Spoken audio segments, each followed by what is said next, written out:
ఈ వీడియోలో మనం ధ్వని అనేది కంపనాల నుండి ఎలా ఉత్పత్తి అవుతుందో ఒక చిన్న ప్రయోగం ద్వారా గమనిద్దాం. దీనికోసం మనకు ఒక ఖాళీ డబ్బా, ఒక రబ్బరు బ్యాండ్ మరియు 2 చాక్ పీస్లు లేదా 2 పెన్నులు అవసరమవుతాయి. ముందుగా ఆ రబ్బరు బ్యాండ్‌ని తీసుకొని ఈ ఖాళీ డబ్బా చుట్టూ గట్టిగా లాగి బిగించండి. ఆ తర్వాత 2 చాక్ పీసులను తీసుకొని ఒకదాన్ని డబ్బాకు ఒకవైపున, మరొక దాన్ని రెండో వైపున రబ్బరు బ్యాండ్ కింద ఉంచండి. ఇక్కడ చూపిస్తున్న ఈ విధంగా. ఇప్పుడు ఆ రబ్బర్ బ్యాండ్ మధ్యలో మీ వేలుతో లాగి వదిలిపెట్టండి. రబ్బర్ బ్యాండ్‌ను మీటగానే మీకొక ధ్వని వినిపిస్తోంది కదూ! ఇదే సమయంలో ఆ రబ్బర్ బ్యాండ్ పైకి, కిందకి వేగంగా కదులుతూ ఉండడాన్ని కూడా మీరు స్పష్టంగా గమనించవచ్చు. ఈ కదలికనే మనం కంపనం అని పిలుస్తాము. ఇంగ్లీష్‌లో అయితే వైబ్రేషన్ అని అంటాము.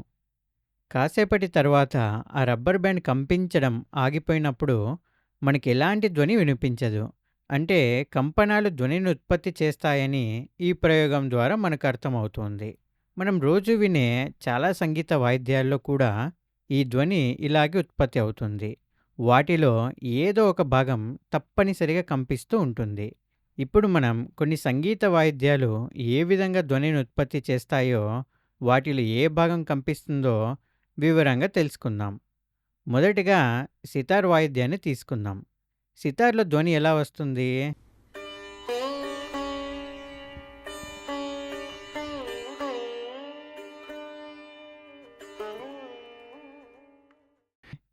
ఎవరైనా దాని తీగను లాగి మీటినప్పుడు ఆ తీగ వేగంగా కంపిస్తుంది. ఆ తీగ యొక్క కంపనాల వల్లనే మనకు శ్రావ్యమైన ధ్వని వినిపిస్తుంది. అదేవిధంగా గిటార్ కూడా అచ్చం సితార్ లాగే పనిచేస్తుంది.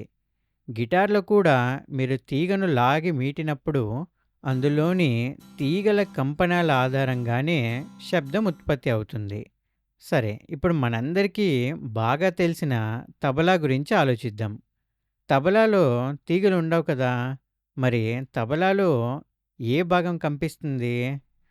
మీరు మీ చేతితో తబలా పైభాగాన్ని గట్టిగా కొట్టినప్పుడు ఆ తబలా పైన బిగించి ఉండే చర్మపు పొర, అంటే ఆ మెంబ్రేన్ ఉంది గదా! అది వేగంగా కంపించడం మొదలుపెడుతుంది. ఆ పై పొర చేసే కంపనాల వల్లనే మనకు తబలా ధ్వని వినిపిస్తుంది. మరిప్పుడు జైలోఫోన్ అనే మరో వాయిద్యాన్ని చూద్దాం. దీనిలో చెక్కతో చేసిన పలకలను ఒక చిన్న కర్రతో కొడతారు. ఇలా కొట్టినప్పుడు ఆ చెక్క పలకలలో మరియు దాని కింద ఉండే చెక్క చట్రంలో కంపనాలు ఏర్పడి ధ్వని వస్తుంది. ఇలా మనం ఎన్ని రకాల వాయిద్యాలను పరిశీలించినా వాటన్నింటిలోనూ మనం గమనించే ఒకే ఒక్క ప్రధానమైన సూత్రం ఏమిటంటే వస్తువులలో ఏర్పడే కంపనాలు. ఈ కంపనాల ద్వారానే ఎప్పుడూ ధ్వని పుడుతుంది.